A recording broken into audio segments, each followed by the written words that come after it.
Good afternoon, distinguished ladies and gentlemen. Thank you for tuning into this webinar on increasing gender equality, diversity, and inclusion in the workplace. My name is Henry Onukwuba. I'm a senior fellow and full-time faculty at Lagos Business School. I'm also a certified gender equality trainer, having been part of the USAID Engendering Industries Workforce Train the Trainer program. It is my pleasure to be a moderator of this promisingly interesting session today. Before I let you meet the panelists, let me just take you through some housekeeping. We are going to have 2 rounds of questions to the panelists.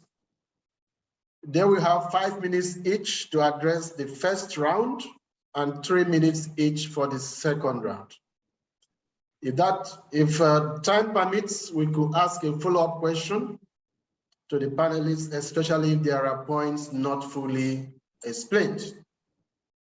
So that would leave us with ample time, the members of the audience, to ask questions to the panelists after they've taken their 2 rounds. For the participants, please remember to mute your audio all the time. You may or may not put on your video, it's optional. You can post your questions at any time in the course of the discussion.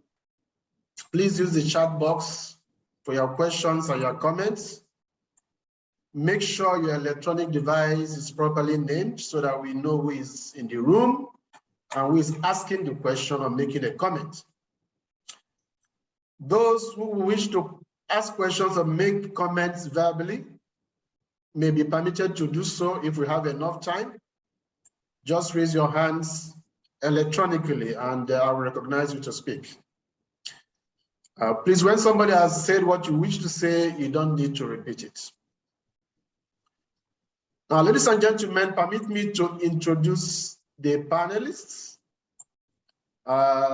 We have 2 wonderful ladies with us and an equally wonderful gentleman.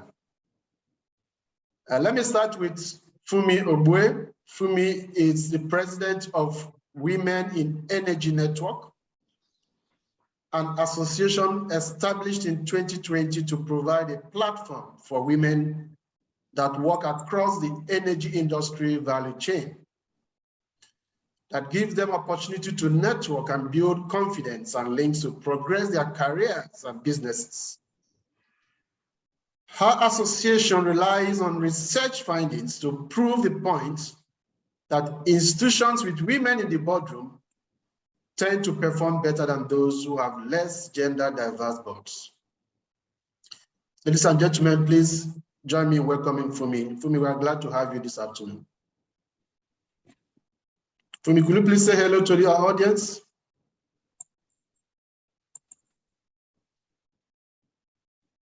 Thank you very much for that very kind introduction. Thank you, Funmi. Next is Susan Popoola. Susan is an award-winning consultant specializing in talent management, inclusion, and engagement. She's a public speaker and a community activist with a deep-rooted belief in human value. Funmi is also a published author. One of our most instructive books is Male Perspectives on the Value of Women at Work. The book highlights the value women uniquely bring to the world of work from the perspectives of a rich diversity of men. Susan, we are glad to have you on this panel. Please say hello to our participants. Thank you for having me here today, Henry, and I'm looking forward to engaging with everyone. Thank you. You're welcome. Next, we have Dr. Nubi Achebo. Nubi Achebo holds a PhD in instructional technology. He's a director, instructional design and technology at Lagos Business School. where he provides leadership on instructional technology policies of the school, on online learning and faculty technological empowerment. Nubi is a certified gender equality change maker. He holds a certificate for practical skills for leading gender change, and is also a graduate of the certificate program for frameworks for gender and organizational change. He has also completed the USAID Train the Trainer Engendering Industries Workforce Program. Dr. Nubi, you are welcome. Thank you very much, Henry, for the kind introduction. Good. So today we are going to be talking about increasing gender equality, diversity, and inclusion in the workplace. Research has shown that workforce diversity leads to improved corporate performance. Similarly, research shows that gender balance in the workplace leads to a better decision-making process and better organizational outcomes. A 2018 McKinsey study of 1,000 companies across 12 countries discovered that gender diverse companies were more profitable than the respective national industry average. Women represent half of the world's employable population. In Nigeria, women make up 49.4% of the country's over 200 million people. If you follow that demographic, it means that if there are 100 employees in an organization, at least 49 of them should be women. However, this near equality in population of women against men is not replicated in the office. Last year, 2021, Lagos Business School sent 6 of our top faculty and 1 senior director on the Engendering Industries Workforce Train the Trainer program, organized by United States Agency for International Development, USAID. This course reviewed the need for organizations to address the structural barriers that inhibit gender equality in the workplace, especially in traditionally male-dominated industries and sectors.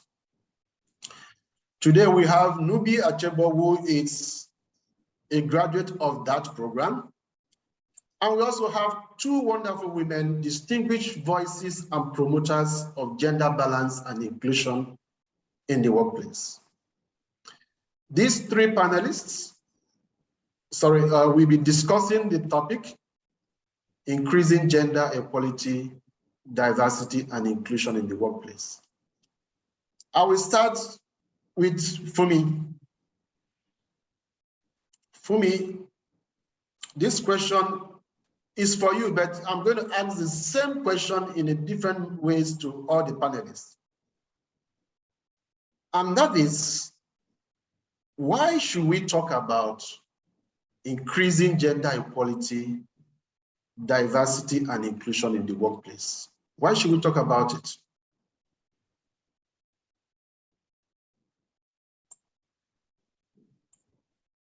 Thank you so much, Henry.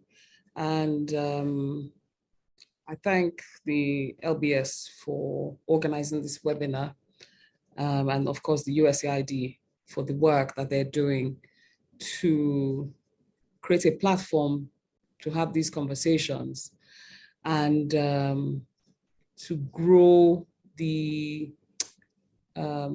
abilities of women or gender positive people, because it's very important. And of course, you would think that I would say so, but I come from a family of all boys. All my children are boys. And if you start from sort of like the household, you have different personalities, different mindsets, different type of people. But it's always under the surface, so you can't see it. But the one thing that you can see is gender. It's fairly obvious who is a man and who is a woman. And so not taking advantage of that difference that you can't see is almost like leaving money on the table. Because in any business or in any organization, what are you there to do is to tap into the strengths, the thoughts and the insights that the members of the organization bring to the table such that you can win in the marketplace. Either you are able to define your services in a way that meets a wider population, or you're able to develop your product in a way that it's appealing.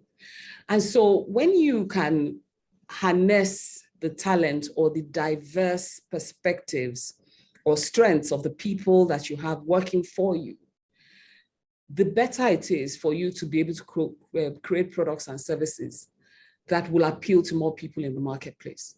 So it's a very, to me, it's very obvious and very simple for everyone to see that why on earth would you walk on using one leg when you have two? You've been given two for a reason. And that's the same thing with men and women, or diversity in its broader definition. But it's difficult sometimes to see all the other diversity dimensions, but gender you can see. So why don't you take advantage of the obvious one? Women and men are made differently. We see things differently, we have different strengths. So we play to the strengths of those two types of people. We create things that the market will find more appealing, and then we win.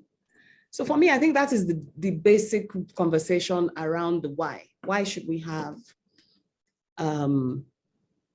gender issues as a topic? Because there's uncharted territory. There's markets that we still need to win.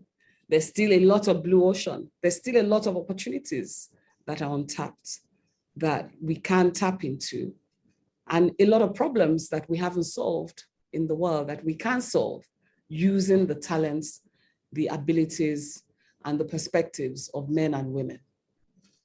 Thank you very much. Thank you very much. I hear you. Why use one leg instead of two when you have two? That's very instructive. Susan, so of what benefits is gender equality and inclusion in the workplace? Of what benefit to the workplace is this? Thank you for the question. I'm going to more or less carry on from where Funmi stopped, because everyone has value, something unique and special to offer to the world. Value that, when it's fully and effectively realized, provides a sense of fulfillment to the individual and benefits the world, most especially the world of work that we're in. And when with my work, I speak to different leaders, I'm trying to help them to realize that value that people can bring to their organizations. As you mentioned, 50% of the workforce is female, or at least it should be based on the population. But that potential that women have to offer, it's not being fulfilled. And that has a negative impact. Women suffer for it, and everyone else around them suffers for it as well. I remember Hillary Clinton, a number of years back, said, in the fight for women's rights, the support of men remains crucial. So there's a need to include men in the dialogue, in the conversation, with the understanding that the world that we live in, the workplace and more widely, it's designed around men. It's what we traditionally, we call it a patriarchal society. It's not the doing of the men in the workplace today, but it's a reality that we live in. It affects the structures within organizations. It affects the values that, should I say, are embodied within organizations. and the way in which we do things. It means that men have a confidence, a sense of entitlement, which enables them to do things more freely in a way that women are not enabled to do. Because if you trace back from childhood in the family, there's a difference between the way we treat boys and the way we treat girls. In education, the symbols that we have, the signs, just if you think of who is in leadership in schools, who are in the support roles, who are the role models that we have for children, and what messages do they send to girls and to boys? And then how does it affect them when it gets to the workplace? I remember back in the year 2000, I came across a program which was previously called Opportunity 2000, which was focused on the development of women, creating opportunities for women in the workplace in the UK. The frustration was that they'd got to the year 2000 and they hadn't achieved what the results that they had wanted. And so they changed the name to Opportunity Now. And there's some amazing programs and initiatives. And I mean, Funmi is clear evidence of all the things that we're doing to enable women's progress and success within the workplace. But we're limited. We haven't got as far as we need to go.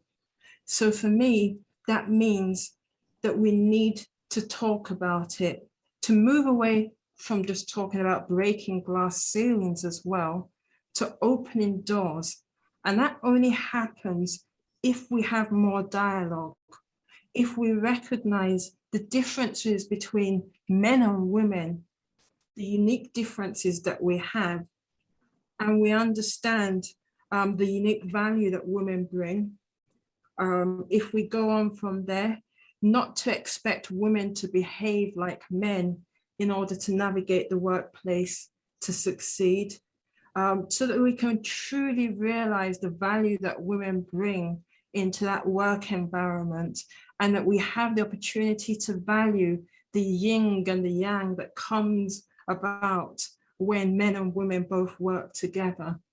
We need to have the dialogue so that we can recognize the barriers that stand in women's way and change things so that they benefit women, but also men, because some of the ways in which we've traditionally done things aren't necessarily beneficial to men in the 21st century as well.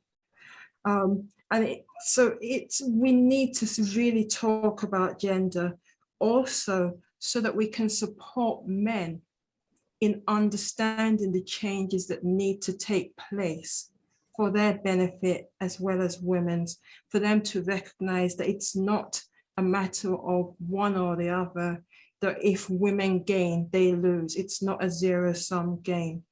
And we can't solve the problem if we don't understand it.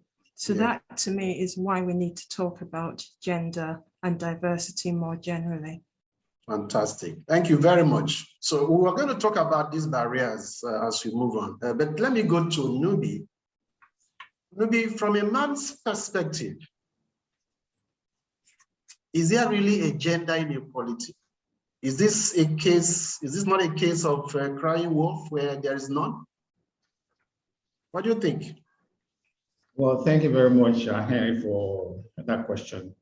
I think whether you're in the workforce or in the society generally, in Nigeria, Africa, or maybe the world, there is a discomfort for some individuals, especially when men, especially for men, when gender equality is mentioned.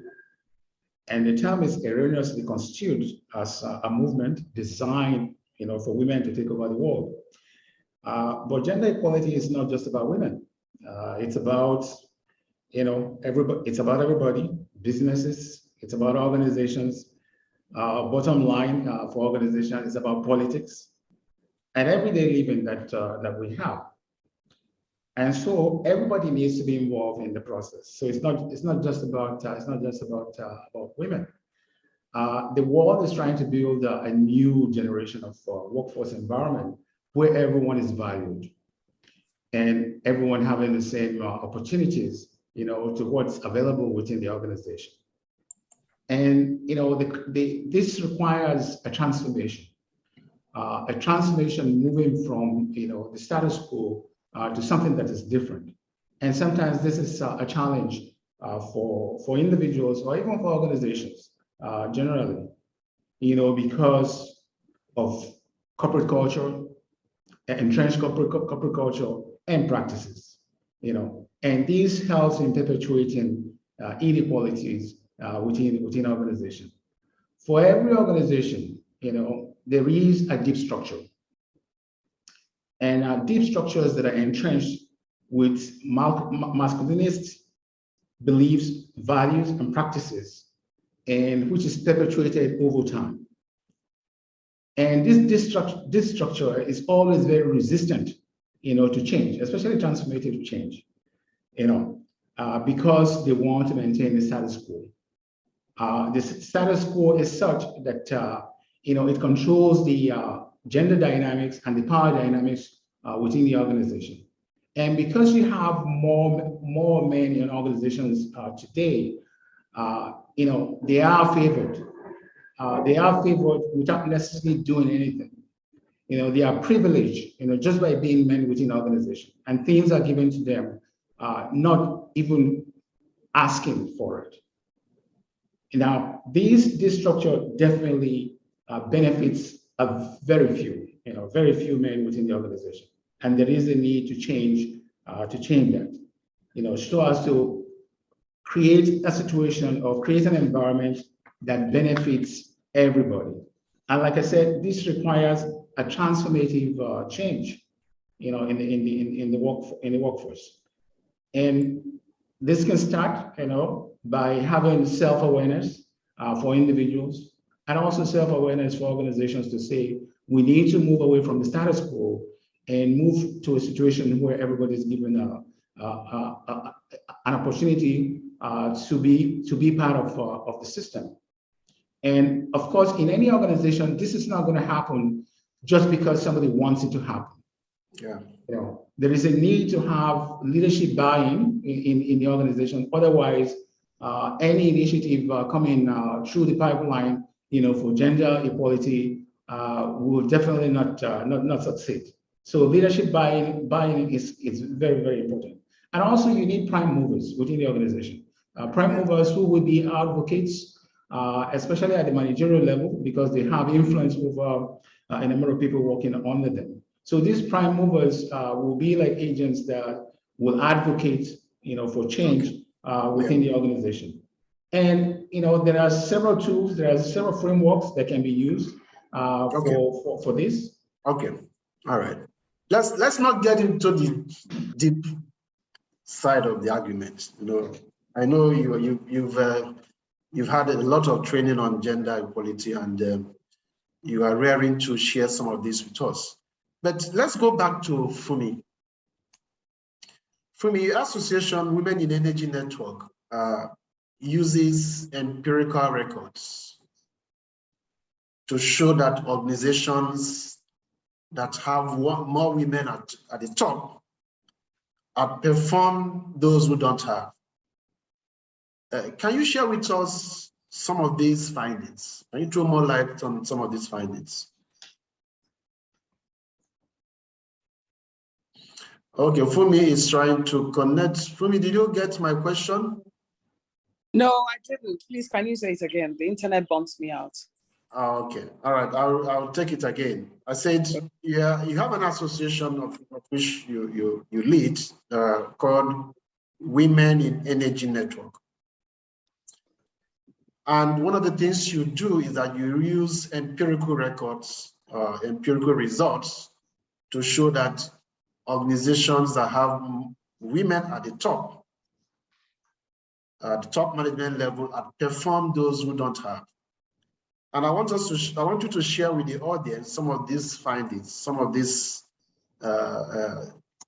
data to prove this point, if you don't mind.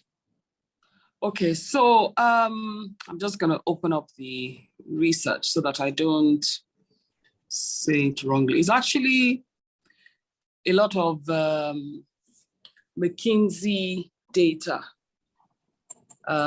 They publish data where they've tracked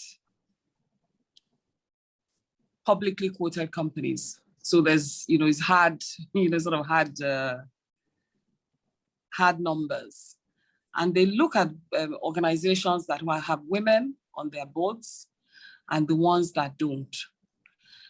And the ones that have women perform 15% more, much better than the ones that don't. And also, I don't want to quote the wrong information. And also, when you look at the ones that have women, because the data is sort of dimensional. So the ones that have women at the top position, so the board and C-suite, you see how they perform. The ones that have women in the middle, and then the ones that have women in technical positions, so in the core operations of the business, and the ones that don't. So the data just makes it very clear that involving women in leadership, in technical, and in the middle is critical to the success of the organization. Women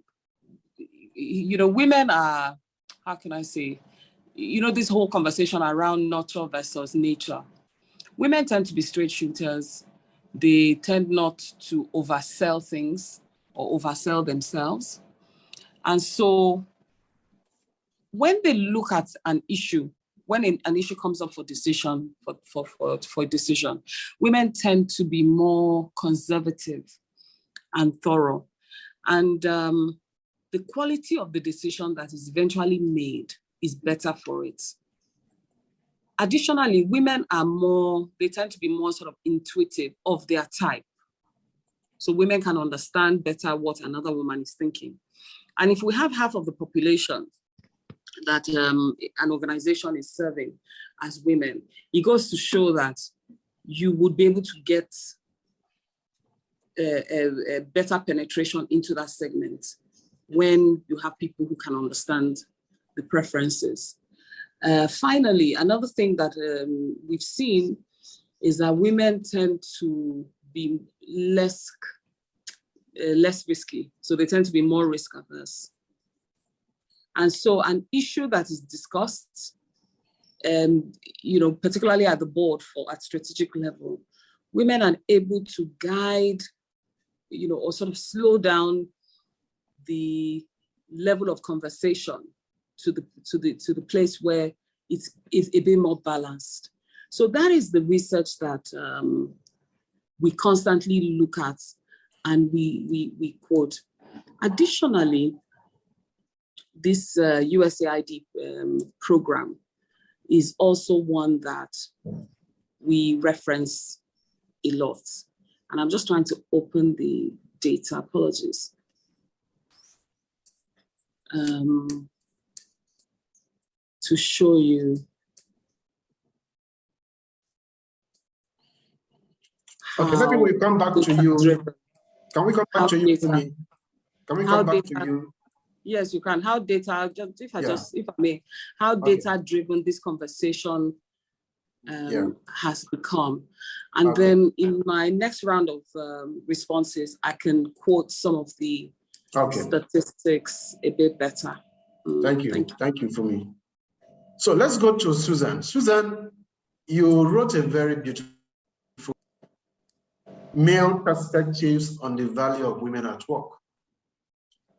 In that book, you highlighted what the men say about what values the women bring to the workplace. But you also highlighted some of the challenges that impede the women's ability to realize their full potential, both as individuals and as a product of organizational culture. Now, what are these challenges and how can we work around them? The way in which I'm going to respond that is by highlighting some of the differences which will show that there is the need for women and men to view things differently in terms of how we approach things. But as Nubi has highlighted, there is a wider need for transformation so that we can reach the stage that women have that same entitlement, the confidence, the ability to show their value in the same way as men. So the first thing that I'll highlight is that when it comes to applying for roles, men have the tendency to apply for a role that they're interested in, whether they have the full competencies for the role or not. And these are generalizations. Everyone is different. But with that, with men applying for roles, whether they meet the requirements or not, if they get the job, are you actually getting the best person for the role? And that's why there's something about the way men think, the way men navigate, but there's also something about the structures and the way organizations work that needs to be evaluated. Men also tend to negotiate more for a salary. Women, actually, a lot of women don't even know that they have the right to ask for a higher salary. So that means that when we reach the stage within organizations whereby we're talking a lot about gender pay gaps, we have that gap, that difference right from the start, and that tends to continue through the time when people are within organizations, because women and men are also more likely to put themselves forward for a promotion. They're more likely to navigate and have the networks to know where opportunities are. And women typically don't have access to those networks. And so not having access to the networks, they're not aware. And even if they do, there's also the tendency for women to wait to be asked rather than put themselves forward in the way that men do. In line with what Funmi said about boards and the way in which women, should I say, approach things, men tend to think in a linear manner. They think straight ahead, this is what needs to be done, 1, 2, 3, 4 steps, let's do it. While women tend to look at things more holistically. And as I said, this is the feedback that I got from a diversity of different men. When you read the book, you'll find out that all of them had different viewpoints. But so there's that difference in approach, and there is the benefit in terms of the women's approach, which was seen not only in boards that are highlighted by Funmi, but when we came to the heights of the pandemic, there are countries led by women, such as New Zealand, with a female lead, whereby they approached things differently. And I don't think it's by accident that New Zealand had a lower death rate, a lower number of cases from COVID than a number of other places. There's also the fact that was highlighted that men tend to think in the I. And so when something is done within a team, men have the tendency to say, I did this, I achieved, while women think of the group. And even if they've done something personally, they're more inclined to say, we did this. And if you don't understand the way in which women are thinking, then you might think that they're not confident in their abilities and their capabilities, which is not the case. It's the way women navigate and approach things. It also came up that men tend to take jobs that have a regional role where they're doing a lot of traveling. They're not necessarily working while they're traveling, but because the title of the role is regional director and they have responsibility for different areas, there's often a higher level of pay, and those are seen as more prestigious jobs. Whilst women may be restricted from doing those roles because of the responsibilities that they have on the home front. but they're adding just as much. Wow. Then a couple of other quick points just to conclude. Yeah. Women tend to be loyal to an organization. They might take time off for maternity leave to look after children, but when they're in, they're in. While men have a tendency to move around for promotion, to higher salaries more than women. But what did come out is that one of the things that women, aside from those systemic changes in terms of what we value and how we view things, that women do need to push more and be more visible. But when they do so, men have to learn not to see them as being aggressive, as is often the case. And then finally, women need to include men in their networks, and we all need to recognize the immense value that women bring and realize that women are enough as they are. Thank you. Thank you very much, Susan. Well said. Let's get to Nubi before we bring in the audience. So Nubi, when you spoke earlier, you mentioned the issue of entrenched corporate culture as being a factor in this imbalance. And you advocated for leadership buy-in and for advocates. As a male leader, what do you think men can do to change this narrative? What do you think men can do to help, bring about this balance, this gender balance in the workplace that we're talking about? Obviously, like I pointed out earlier on, there is a tendency to think gender equality is a female issue, but actually it is also a male issue. It is an issue for everybody. And from the presentations made so far, we've seen that most individuals who are in leadership roles in organizations are males. And as such, most of the decisions that they make tend to help in self-perpetuating, the conditions that you find in organizations. But this can, the kind of help or the kind of help that we want or we should expect from males, whether be they individuals or be they executive within organizations, is one, as individuals, to be able to do a self-assessment, an introspection of yourself, and being able to accept gender equality concept as something that's desirable, in the society and also desirable within the workforce. Unfortunately, we live in a patriarchal society where generally, we have these concepts about what a man should be or what a female should be. And when a man is doing something that is not considered masculine enough, then the individual is labeled effeminate or somebody that's kind of, for lack of a better term, a woman rapper. I remember when we did the program and the question was asked to us, "Are you a feminist?"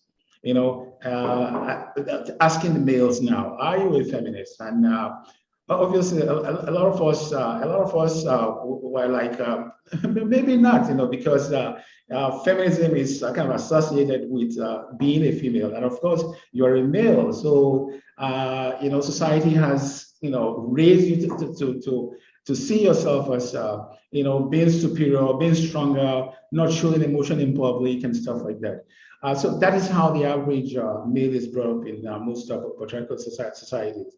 And so, like I said, one has to have that level of introspection and also self-awareness to say, yes, I've come to the point where I accept this concept. I see the value of being a male in an organization. I see the value of males and females having the same equal opportunities within the organization. And coming to the executive aspect, especially when you have male executives, there are a number of things that can happen. First, they have to make gender diversity, a goal, an organizational goal. Otherwise, it's not going to happen if you have pockets of innovation, within an organization, or you have pockets of initiative, gender initiative within the organizations. It's not going to gain traction, as opposed to when you have the leadership of the organization or executive of the organization letting people know that, yes, I accept this, I buy into this, and I'm going to provide support. Okay. And of course, okay. Yeah. So you're talking about making it systemic, making it part of exactly. Okay. Thank you very much. I wish we had more time to hear more what you have to say, but we want to bring in the participants, because I've seen a lot of comments and questions from the chat box and the Q&A box. So the first question incidentally goes to Funmi, and it's from Ephraim Nwokura, I think, says, can you explain further if concern should be given to gender equity or gender equality?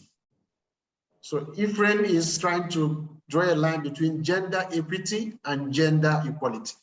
So what should we be focusing on? Gender equity or gender equality? Funmi, what do you think? No, the conversation is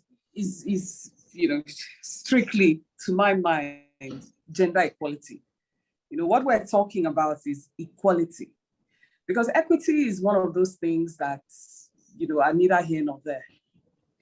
But the benefits that we have seen, if you follow the numbers, is when you have equality, when you strive for equality. So when you have men and women in equal parts in a setting, you will get because if you have a big dominant group, the voices of the weaker ones will be drowned. So the benefit that you're supposed to get of their perspective, you won't get it. And then we're back to zero. So the research that I was quoting earlier, I was looking for earlier, it says, which is very interesting, that for every 10% increase, so if you add 10% more gender diversity into an organization, you get 3% increase in your earnings, 3.5% increase in your earnings. I mean, that's mind-boggling. So you add 10% increase in gender diversity, you get 3.5% better performance in terms of earnings. So the more that you strive, because we don't want 90% women and 10% men, no.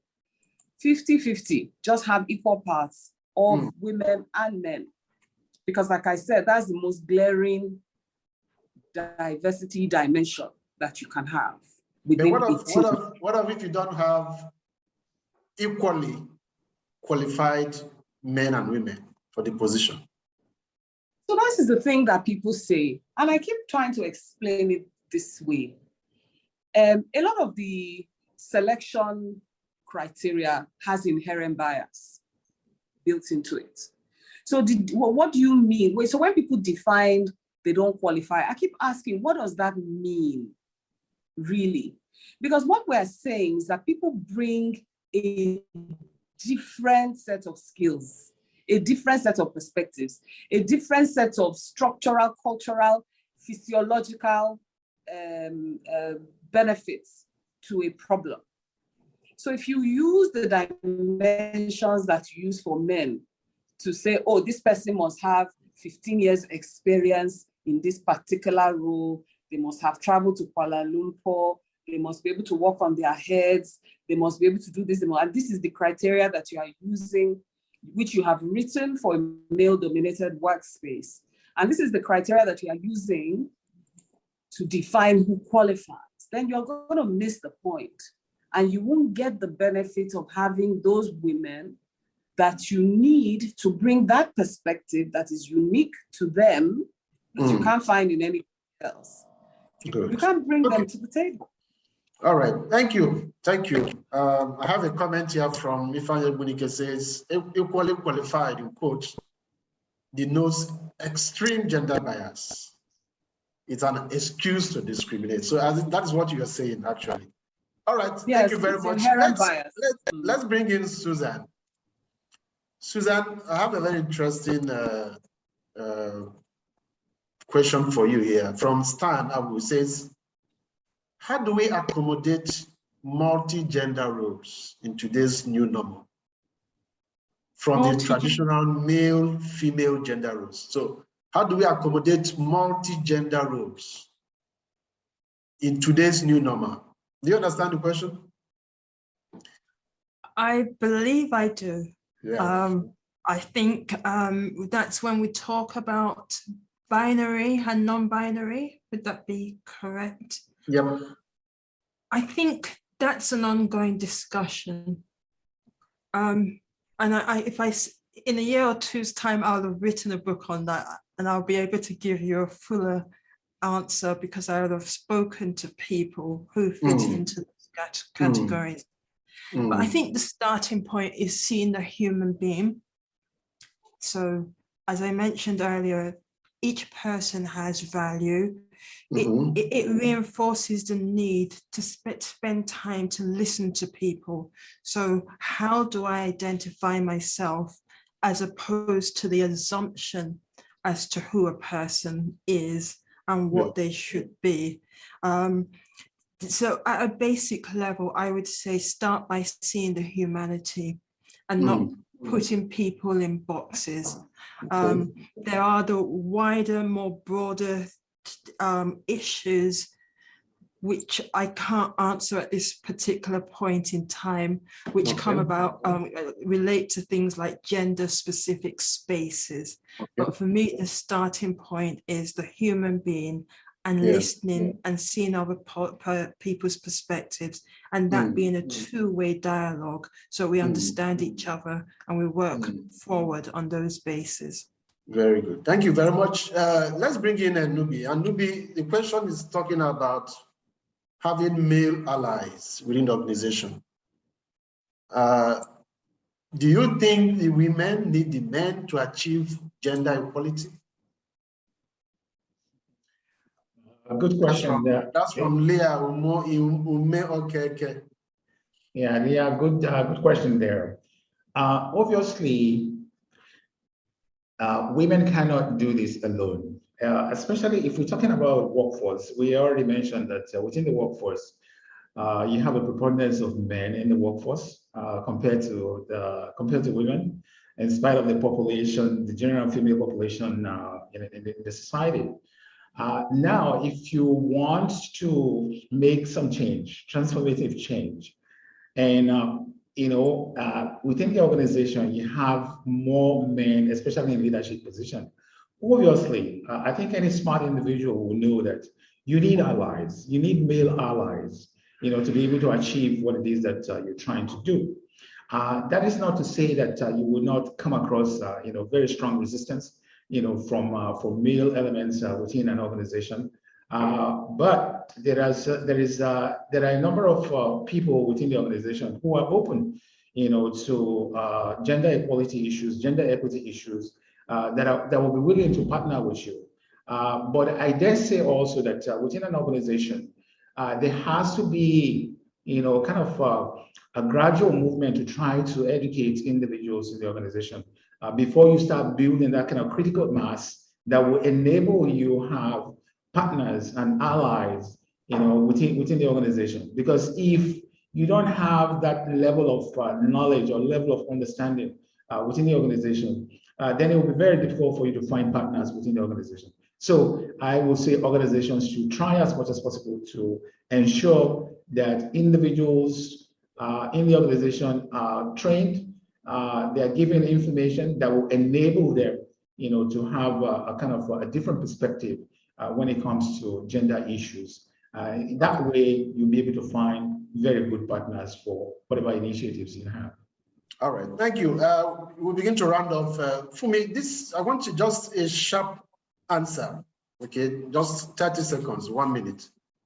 Now, when we talk about gender equality, it seems to have some foundation in the culture, the tradition, and the religious beliefs of a country like Nigeria or African in general. So are we saying we need to change our culture? We need to change our religious beliefs? We need to change our traditions to achieve gender equality? I think if we want national development, we have to. There are many things in our country and in our culture that we have already changed. It's slow because we believe, a lot of us hold very dear our traditional beliefs. But the thing is, if we want national development, we have to eradicate those harmful and backward cultural practices. And if we want to eradicate poverty, most of the people that are poor, when you look at when they keep saying the bottom of the pyramid or the 90-something percent of the poor in Nigeria are women. So if we want to eradicate poverty, if we want to have better handle on our corruption, if we want our public sector to work, if we want to return our country to a manufacturing base, if we want to exploit our oil and gas better, if we want to improve education, if we want to increase the population of the young that are working, we have to embrace gender equality. It's very important. That's just the only way. If you don't educate a woman, how can you educate her children? How? It doesn't even work. So national development and gender equality are two sides of the same coin. Two sides of the same. Thank you. I'm talking about national development. Nigeria is said to rank 184 out of 192 in the number of percentage of women representatives in the National Assembly. So could that be one of the reasons why we are struggling? Sorry, if I may, yes. There's a direct correlation between women in government and women in management. Very direct correlation. So you can't even impact the private sector if you don't have female lawmakers. Yeah, just like we witnessed in the recent laws on gender that were thrown out of the assembly because we had much more men in on the National Assembly than women. So nobody to, but the women fought back, and they are beginning to make the legislators to change their mind. All right. So final question for Susan from Leah. And Leah says, gender responsive interventions versus gender transformative interventions. Which these have proven to be, okay, just a comment, that's not a question. All right, let's take a round, final comments from each of the panelists, just 30 seconds so that we round off. Your final passing point. Let's go with Susan. I'm just going to round up, touching on a couple of points that were raised earlier. First, we need to focus more on competencies, what's needed for a job and the outcomes, rather than the way in which things are done, 9 to 5 hours and everything else along those lines. When we talk about male allyship, and I would say yes, and there's a question as to whether we should actually call it allyship or whether we should say male involvement, because when we say male allyship, it's as if to say it's a woman's problem. It's not a woman's problem. We've mentioned development and the role that the correlation between women's representation and development. But ultimately, I will conclude by saying this is a conversation. We've started a conversation just as I did with speaking to a number of different men for the purpose of my book. And the dialogue needs to continue. We need to talk we need to understand. You can better hold people to account from a position of understanding rather than from assumptions that we might have on people's points of view. Fantastic. Thank you very much. Nubi, your parting word, I want you to address, as we go, give us your parting word, I want you to address this question from Ephraim, which says, the pandemic has accelerated changes and development in the workplace, such as the work from home policies. And what challenges does this pose to women and their job performance, especially those with toddlers? So direct your final words along that line. Well, I think it's a more difficult situation for women because even in the regular workplace, women are seen as not being productive enough. So you can imagine a situation where somebody is working from home and where you don't have any kind of monitoring mechanism for the woman. So in a way, it's going to create more problems when it comes to performance management, when it comes to appraisals. Ordinarily, women are given poor appraisals, not because they're not performing, but just because of the bias some individuals, especially when they have a male boss.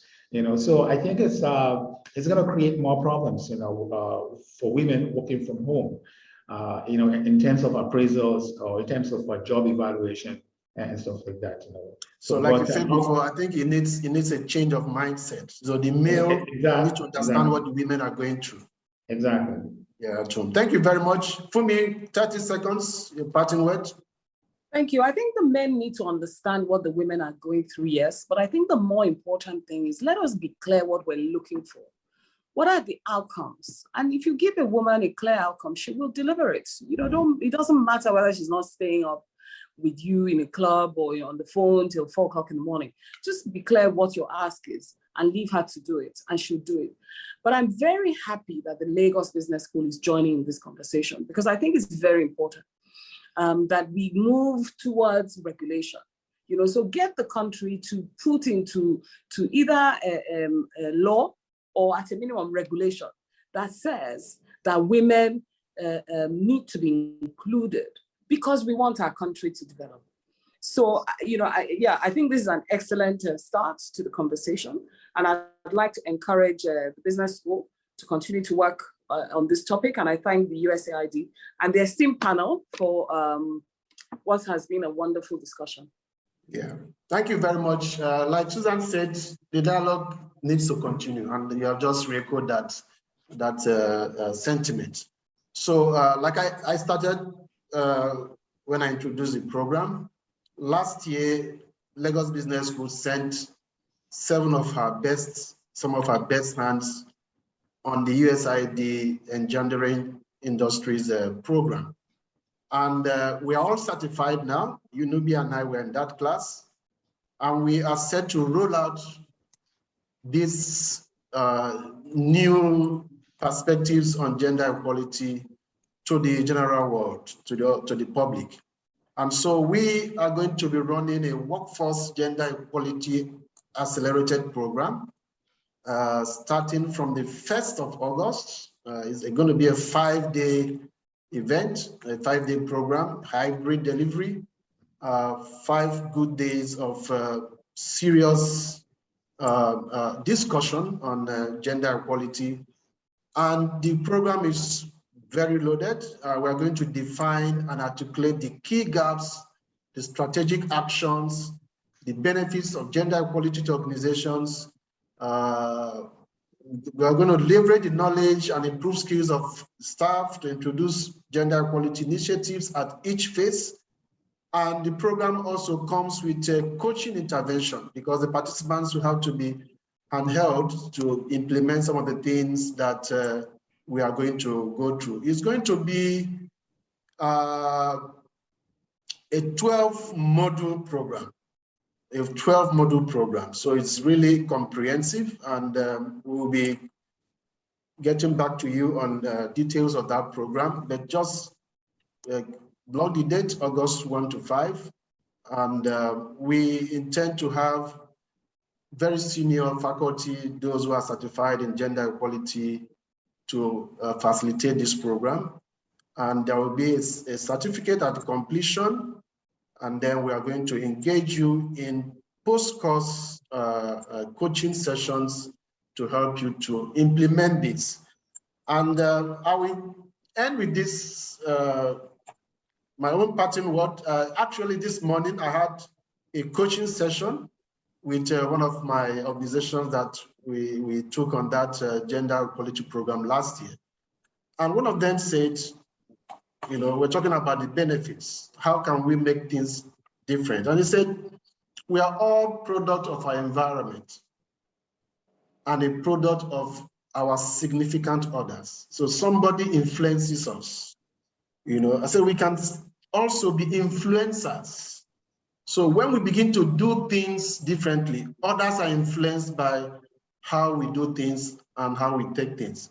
So he says that whatever we do has a deep impact on the society. If we start changing the way we influence, we will start changing the way the society thinks. So I think that is very deep. So all of us are influencers on this journey of gender equality. Let's begin to change the way we influence, and then gradually we will change the way the society thinks. So I'd like to thank you very much for being part of this program. I'd like to thank Janet. Janet Adebe is the program coordinator. I also would like to thank Victor. Victor Banjo is the executive director, Lagos Business School, and all his team for this wonderful program. Great conversation. We will continue this conversation some other time. So thank you, the panelists. Thank you, Susan. Thank you, Funmi. And thank you, Nubi. Have a wonderful evening. Thank you, our participants, and enjoy the rest of the evening. Thank you very much. Thank you. Thank you.